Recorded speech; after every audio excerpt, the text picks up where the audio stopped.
बड़ी खुशी है, कल सुप्रीम कोर्ट में बाबा साहेब की एक विशाल प्रतिमा का अनावरण भी हुआ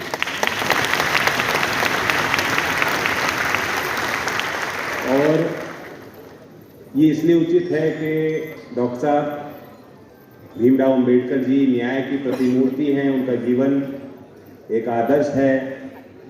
और मैं आपके बीच ये भी बात रखूंगा क्योंकि मैं देख रहा था यूपी के बहुत डेलीगेट्स हैं। आपको पता होगा बिजनौर जिले में एक थाना है, पुलिस की बुराई मैं नहीं करता, लेकिन सबको मालूम है कि भ्रष्टाचार की दिक्कत उस सेवा में है। वो एक इंटरफेस होता है सरकार का जनता के साथ और जनता जानती है कि भ्रष्टाचार है, ऐसे हम उसको इनकार नहीं कर सकते। लेकिन पूरे यूपी में एक थाना ऐसा है जहां पुलिस कोई ब्राइब नहीं ले सकती और वो थाने के परिसर में चौधरी चरण सिंह जी की एक मूर्ति स्थापित बिजनौर जिले में। अब मैं भी थोड़ा असहज महसूस करता हूँ वहाँ थाने के अंदर, क्योंकि जब भी जिले में जाऊँगा तो कार्यकर्ता कहेंगे कि पहले।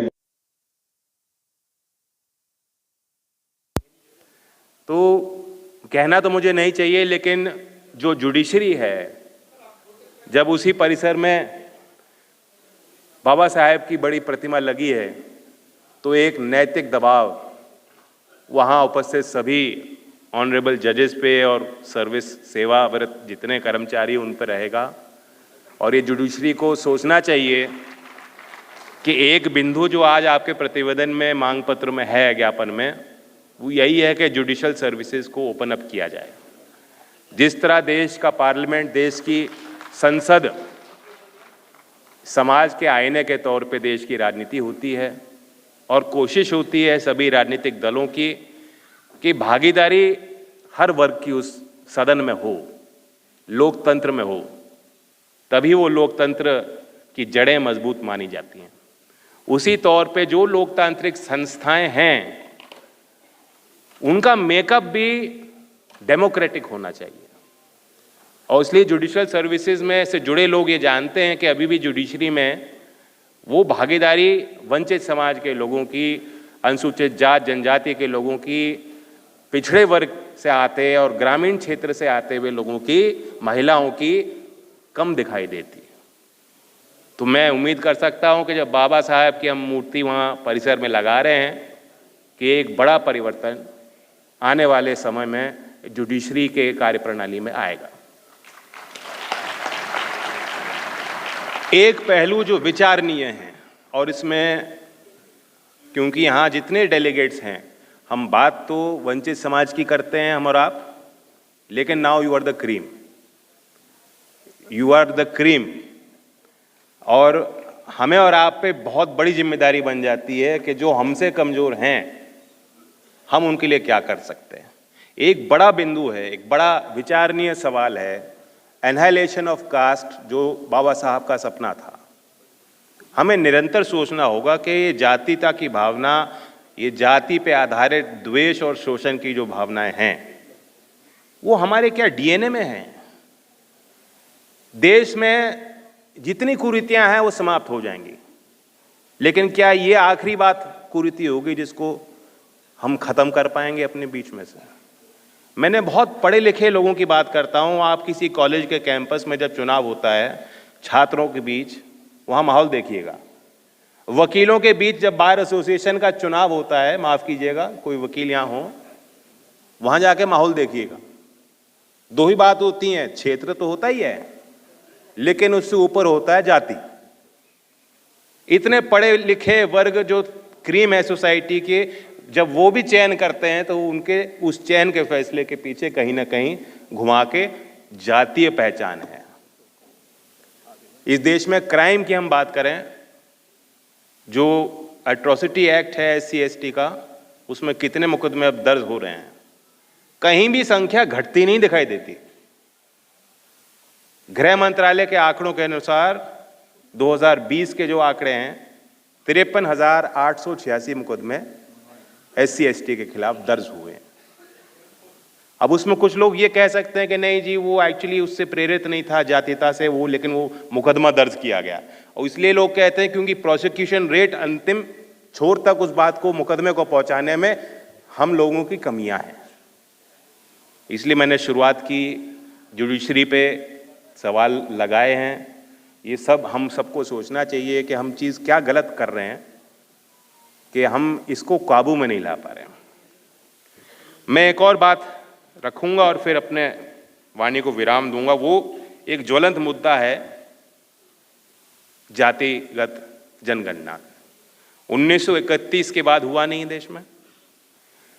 अब एक बार वो जानकारी हमें मिल जाए कि सामाजिक और माली हालत सब लोगों की देश में क्या है, उसके बाद आप किस प्रकार से उनको मुख्यधारा में लाने के लिए योजना और नीति और कानून बनाना चाहते हैं, वो बाद की बात है।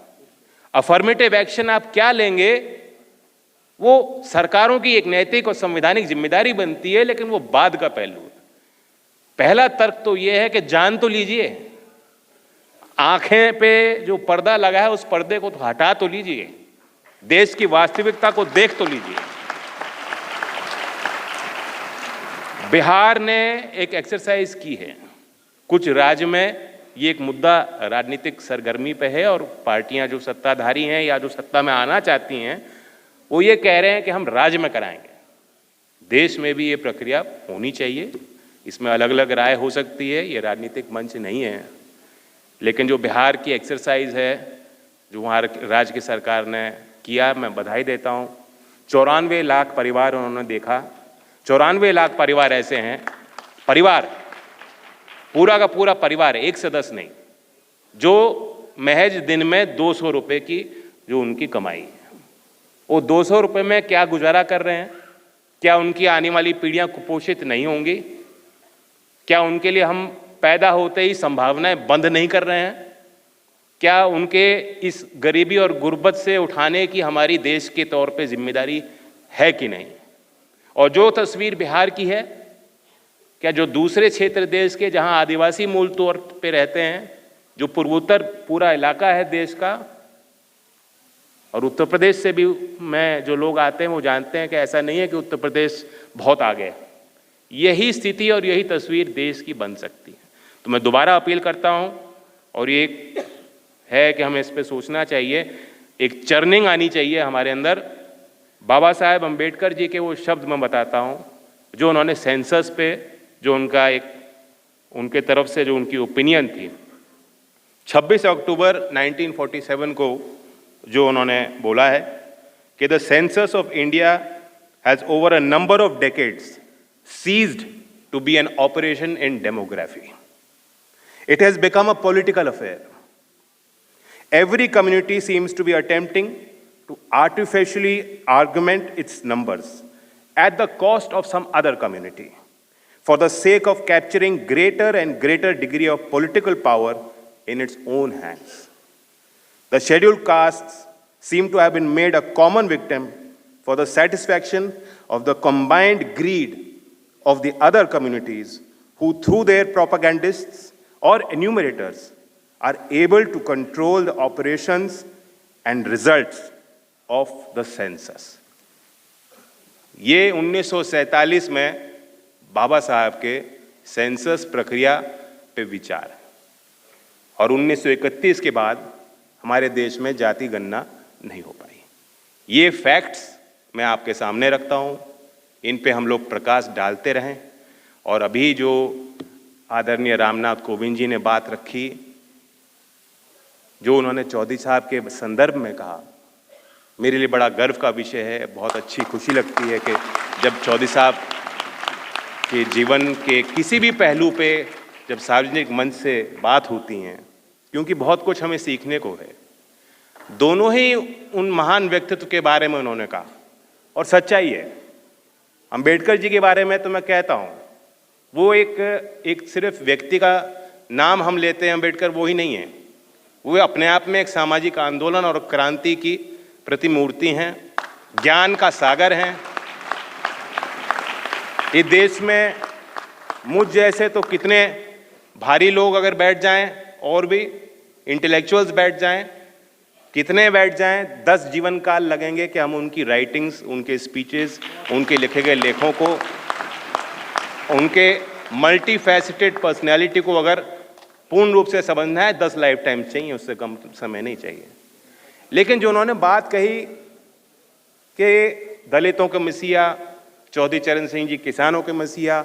मैं इतना ही कहूँगा कि जब हम किसी भी व्यक्ति को दिव्य शक्ति देते हैं अपनी कथनी से, उनके जाने के बाद, हम तो उनको सम्मान देने के लिए कहते हैं, लेकिन जैसे किसी चीज़ को, प्राकृतिक संपदा को जब आप माँ का उपाधि दे देते हैं, मतलब वो खत्म हो जाएगी।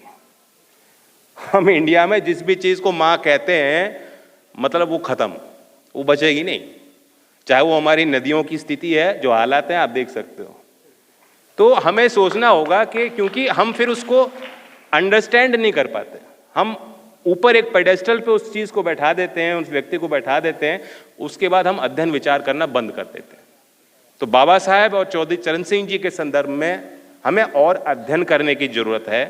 इसलिए मैं अपने लोगों को भी कहता हूं कि मसीहा मत कहो, वो हमारे बीच के थे, वो मूल तौर पे भारतीय थे।